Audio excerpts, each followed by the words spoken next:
Hey everyone, welcome back to the Everton Career Mode. It's Season 2, Episode 15, and you'll remember we ended off last episode with an unconvincing win against Palace. Honestly, we scraped that win off the side of the road. It's that simple. We weren't great. It was a cagey affair for large portions of the game. Palace sat back, they gave us possession, and they were happy to do so, and it was onus on us to be creative and break them down. Now, there were really outstanding moments in this game where we pressed really well. We regained the ball high up the field, and we just couldn't make it count. We didn't translate that into goals. We didn't have enough opportunities, I thought, and we really couldn't get anything going. Palace scored first. We were down. I thought we were going to lose that game, and the difference maker was Mopai. He came on and got us those 2 goals. He was immense. He really was, and those 3 points are critical at this stage of the season, guys. Guendouzi also had a really good game, to be fair. He was everywhere, and his passing was on point, and we are definitely going to need more of the same if we're to close out the season and get top 4, guys. And now it's time, guys. The Merseyside Derby on a Tuesday night in the Champions League. It's the semi-finals, guys. Everton versus Liverpool at Goodison, and this is going to be one hell of a game, and Goodison is going to be rocking, guys. I'm not going to do a tactical analysis. I'm just so pumped. I just want to get into this game. 4-4-2, guys. We're going to go at Liverpool. We're going to exploit the space, which I know is going to be there. They're playing Isak, Oxlade-Chamberlain, and Konate differently from their usual starting lineup, and we're playing our strongest squad, and we're going to see who wins, guys. I am so pumped. Please make some noise as we welcome our visitors, Liverpool. And you're Everton! Sit back and enjoy, guys, because I haven't seen my team play like this in a while, and it was simple play. We just sat back and countered Liverpool hard. 12th minute, Allan Saint-Maximin gets it on the wing, cuts it back, Richarlison puts it in, guys. 1-0. What a start to this semi-finals against Liverpool. And this was just a foreshadowing. This was just the beginning, because we were in Liverpool's face the entire game, guys. Every time they got the ball, we just patiently waited there, and when we got the ball back, we broke. Quick vertical play. Everyone is on their bikes. Allan Saint-Maximin turns creator again. Guendouzi runs in, surges into the box. Alisson makes a save. Then we got a corner. Off that corner, Calvert-Lewin rises above, and Alisson makes another wonderful save. I mean, Calvert-Lewin did so well. He rose above everyone. He beat Virgil van Dijk to this. Not easy to do. And it's going into the top corner, and somehow Alisson makes this save. That is just outstanding. But we didn't stop there, guys. Liverpool didn't exist. For the first 30 minutes, they didn't exist. They weren't even a team. And it was simple play from us, but it was beautiful. Rafinha gets it here. He surges into the box, guys. And our little Brazilian maestro puts it into the back of the net. It's 2-0. It is 2-0 against Liverpool. The scenes at Goodison, guys. We were destroying them. We were pummeling Liverpool. They didn't have barely any chances. This one was the only one they had in the first half. Salah, great save by Pickford. But other than that, like I said, we sat back there, we waited for our opportunity, and then it was quick vertical play. One pass releases Richarlison, and then he puts it on a plate for Calvert-Lewin, and he makes no mistake, guys. 3-0. 3-0. It's a knockout punch in the first half from us.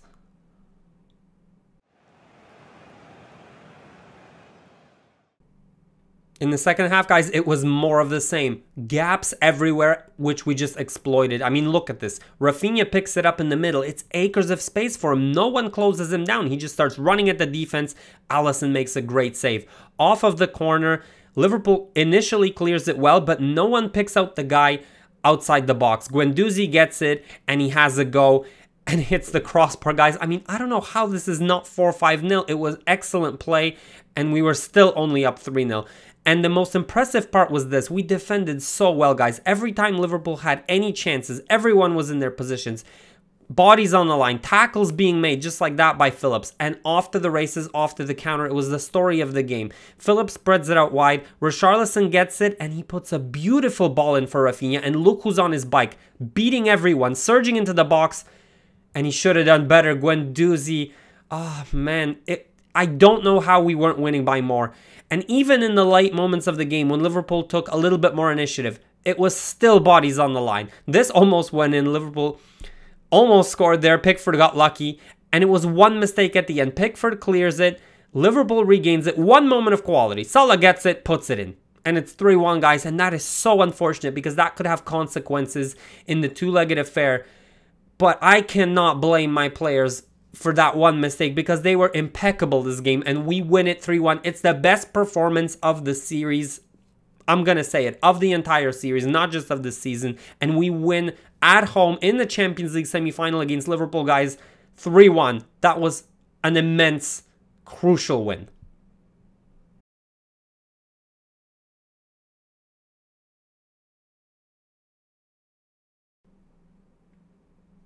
You might look at the stats and say, well, it looked like a pretty even game. Maybe Liverpool was the better side. They had more possession. They even had more shots. They had better passing accuracy. Nothing is farther from the truth, guys.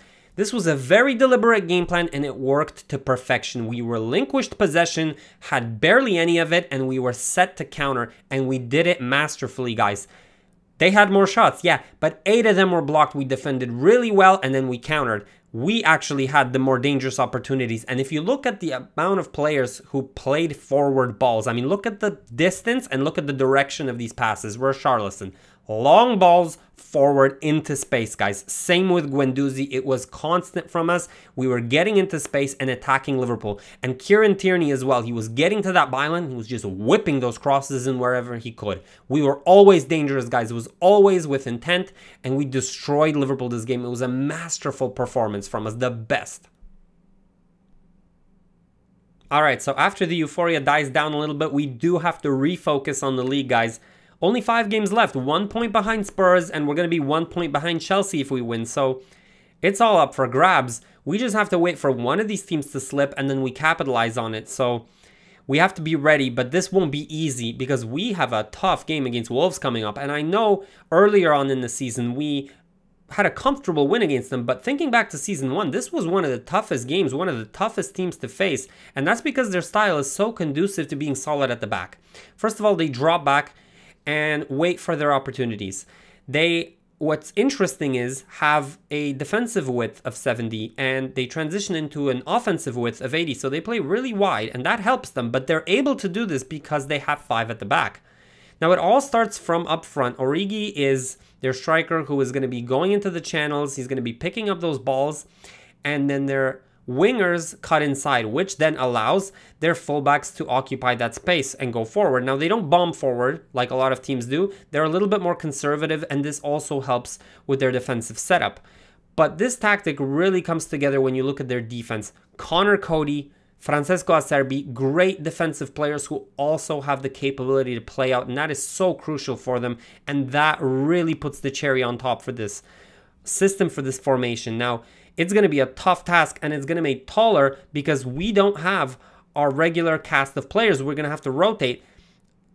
In this stage of the season, you really have to dig deep, and it's going to be some wholesale changes. Mopai and Tony up front. We're going to play Cantwell and Brooks. The only players that are going to stay is that central area. You still got Phillips, Guendouzi, and Godfrey playing. Other than that, even Rogers is going to be playing at left back, guys. It's going to be an experimental squad, but we had to do this. Everyone that played against Liverpool has to now rest because that second game against Liverpool is just so crucial, and it's a balancing act, it's a juggling act, and we're going to try to do our best to win at home against Wolves with a slightly depleted squad here, guys. Will you please make some noise and welcome the visitors, Wolverhampton Wanderers, and your Everton. The game played out pretty much as expected, guys. Maybe in the first 5-10 minutes, I had a little bit more chances than I expected. Tony got a good one here, and it's saved by Sa. But for the most part, pretty much what I expected. Really good defense from Wolves, and when they got the ball, they tried to play a little bit quick, a little bit vertical, and they didn't commit too much men forward. I mean, there's not too much in support here. We get it back, and then we try to formulate a chance of our own, but it's really difficult when you've got a defense set up as disciplined as this. A bank of 5, a bank of 4. It was really excellent from Wolves. And they didn't really create all that much. Most of the chances came from us off of counters. We got creative and we played fast, and Mopai got a yard of space here. He brings it down, has a really good shot. It's a save. And Wolves had one opportunity late on in the first half. They regain the ball, they move it quickly, their striker gets free, and it's a save by Pickford.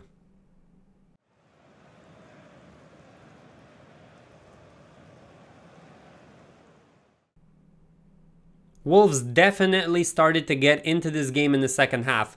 And it was a lot thanks to Origi. He was a little bit isolated, but he showed he had a lot of good dribbling skills. Got a good shot here. Pickford had to make a save. And it went downhill from there. They were really good. Rabiot had a really good pass here into space. Then there's another pass into space for Origi. We recoup well, but it eventually does fall to the guy in the middle. Pickford has to make another reflex save. He was really good. Saved our ass a couple of times. And Wolves didn't risk too much to make these opportunities. They were slow, methodical, but they did get them. Origi, again, outside the box. Pickford has to make another save. And it wasn't until the last 15 minutes or so, I'd say, where we got our first opportunity of the second half. It falls to Davies here. He lays it off for Tony, and it's blocked by the stout defending of that Wolves backline. They were immense this game. And we had one late opportunity here. We regained the ball. The second ball comes to Tony. He dashes forward. He gets a shot. It's a save by Orlando Sa. He was having a really good game as well. And then we had one more chance. It was a half chance. Brooks gets it on target. Another save from Orlando Sa. We couldn't get through, guys. 0-0. Wolves didn't risk too much. They had a defensive, cohesive unit. They kept a clean sheet, and we didn't have enough firepower with the subs playing to score a goal, guys. And it's an unfortunate 0-0 result because we really needed a win here. We couldn't get it, but at least we didn't lose the game.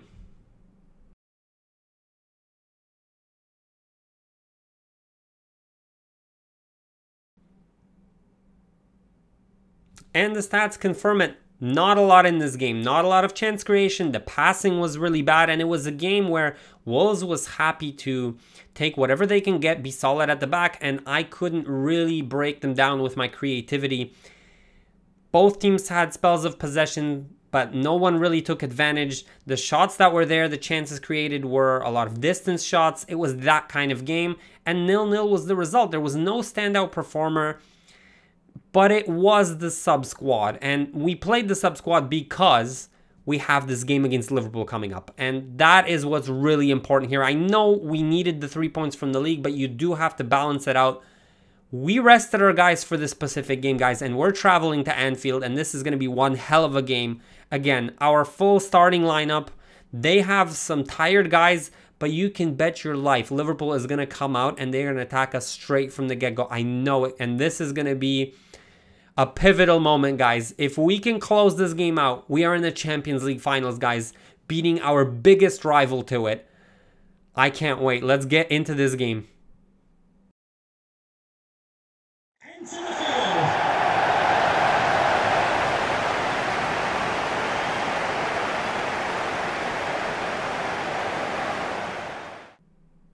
Liverpool wasted no time. They got straight to work, and they have a lovely opportunity here. First minutes of the game, Pickford has to make a miracle save. And then right after that, we counter. And it's just like in the first game, and it was a blistering counter, guys. Quick vertical play where Richarlison is on his bike. Calvert-Lewin is surging into the box, and Alisson makes a save. This guy is going to be the bane of my existence in this game. Pickford then has to make another miracle save.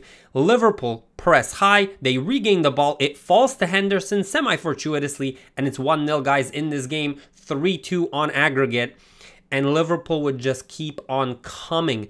They really were applying so much pressure, and Pickford had to be on his game. Another save from him, but this time we counter, and Alan St-Maximin gets it. No one's catching up to him. It's a save by Alisson, but Calvert-Lewin puts it in the back of the net. It's 1-1, and we get our 2-goal cushion back, guys. But if you think Liverpool is going to stop there, think again. Now, we get lucky, and we get a really nice counter opportunity, and Alan St-Maximin gets it, and he is just a heat-seeking missile flying at supersonic speed at the defense. No one can catch him. He surges into the box, chips the goalie, and it is 2-1 for Everton, guys, and we get now a 3-goal cushion. Now, this should be quite comfortable, but Liverpool would just not give up these guys, and they put it into the box. It falls again fortuitously, this time for Jota, and he puts it into the back of the net, and it's back to a 2-goal cushion only. No lead is safe against this Liverpool side.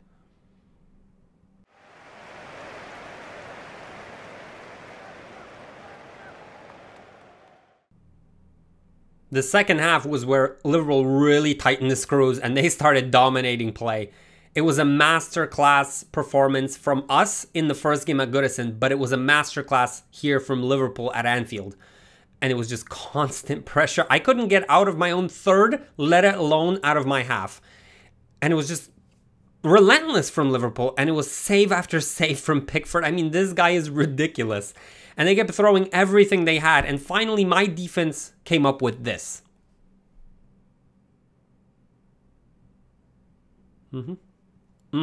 Yeah. What's that? What is this defending from Koulibaly and Pickford? Oh my God. And that makes things nervy because in the last 10 minutes, it's a 1-goal game and Liverpool continues to pressure. And who else but Pickford to bail us out time and time again? And they have corner after corner and they're throwing everything, crosses, just literally everything, including the kitchen sink at you. A nice cross here. It falls to Alex Oxlade-Chamberlain, volleyed, Pickford another save. And it's just ridiculous at this point. Added time, finally Jota breaks it and we actually manage to go into extra time in this game.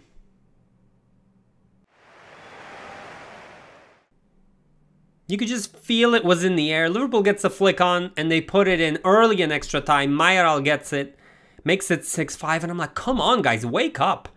We haven't created anything for 60 minutes. We've just got pummeled. But we started to claw our way back. Calvert-Lewin gets just a little bit of space. He puts it on target, but Alisson makes another save. I'm going to start crying. And we continue to battle. We win 50-50 battles for like the first time in 50 minutes. Damari Gray gets it. He uses his pace to get into the box. He's one-on-one with Alisson and finally beats him. Guys, 116th minute, it's 6-6. What is this game? What is this game? And it's looking like it's going to penalties. Liverpool would continue to attack and they got a really good chance again off of their continued press. Then they get a corner. It's literally added time and extra time. We clear it. I thought that's the end of it, but they get it back. It's a shot. Phillips blocks it. It falls to Mayoral, and it's 7-6, guys. 7-6. Are you kidding me? We lose this game. We lose this game. What a performance from Liverpool. What a tie over the two legs. 7-6 against our arch rivals, and Liverpool wins this out, guys. We lose in the semifinals of the Champions League, but I mean, like, if the fans are complaining about this, I mean, come on. This performance over the two legs, the emotions are just insane, and I'll leave it at that. 7-6, we lose out to Liverpool.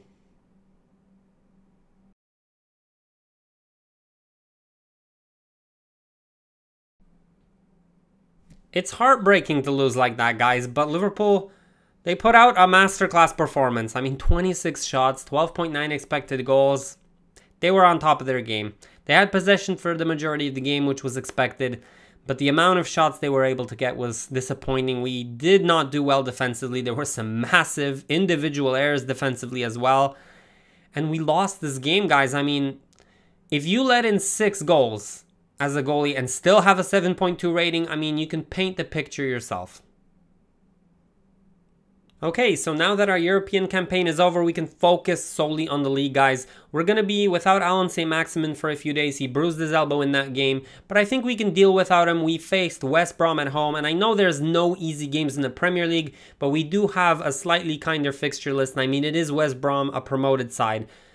Contrary to how you'd usually think a promoted side sets up, they are not going to sit back. They're not going to defend only. They actually have it set to press after possession loss, fast build-up, forward run. So they're going to have a little bit of a go, but they will be solid at the back because similarly to Wolves, they play this 5-2-3 formation. It's slightly different. Grant doesn't drift wide. He's going to be a little bit more central. You've still got those wingers cutting inside. You've still got those fullbacks going forward. So there's a lot of similarities, but for the most part, West Brom doesn't have too much quality. They've got Grant up front, and he's a pacey striker. He can cause some problems, and Moat in the middle can play a pass, but it really is a newly promoted side, a classically newly promoted side. So we do have to stay vigilant. I'm hoping we can get a win. It's slightly depleted in terms of the squad. Richarlison, Calvert-Lewin, and Alan St-Maximin won't be playing. Other than that, it's the starting lineup. We just need to do our business here and get a quick 3 points.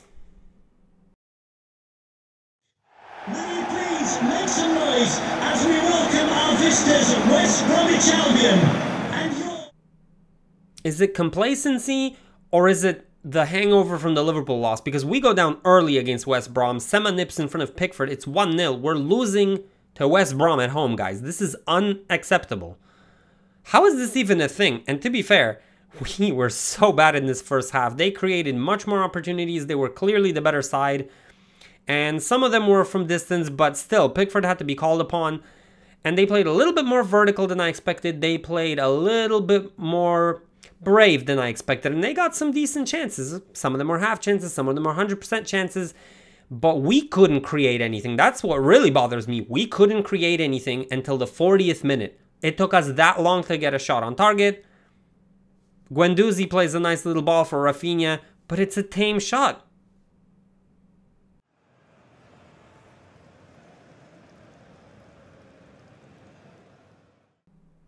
You'd think after a performance like that in the first half, the team would come out and, I don't know, say respond in the second half with a better performance. Nope. West Brom continued to dominate play, and they got another chance picked for that to make a save. They continued to attack, we continued to defend really shabbily, and this is a Premier League game, guys. There is no easy games, and eventually, even a team like this is going to score, and they did, 2-0. And how is this even a thing? You're in the business end of the Premier League, you need a win, you're vying for top 4, and you're losing at home to West Brom like it's nothing, and they're dominating you. I brought on subs immediately. Cantwell, Gray, I moved Rafinha to a striker, I brought on Calvert-Lewin. Cantwell had a good early opportunity there, and we started to finally gain a little bit of confidence. We counter here.